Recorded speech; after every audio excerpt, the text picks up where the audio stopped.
أعوذ بالله من الشيطان الرجيم. بسم الله الرحمن الرحيم.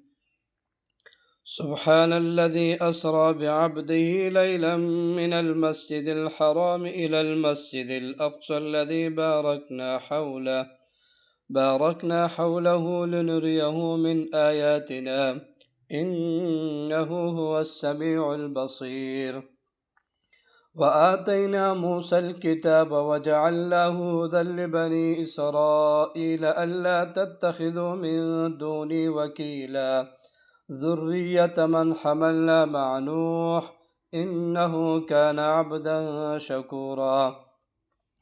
وقضينا إلى بني إسرائيل في الكتاب لتفسدن في الأرض مرتين ولتعلن علوا كبيرا فإذا جاء وعد أولاهما بعثنا عليكم عبادا لنا أولي بأس شديد فجاسوا خلال الديار وكان وعدا مفعولا.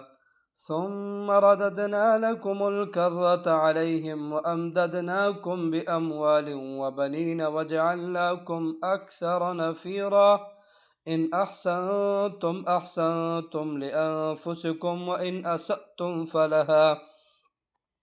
فإذا جاء وعد الآخرة ليسوءوا وجوهكم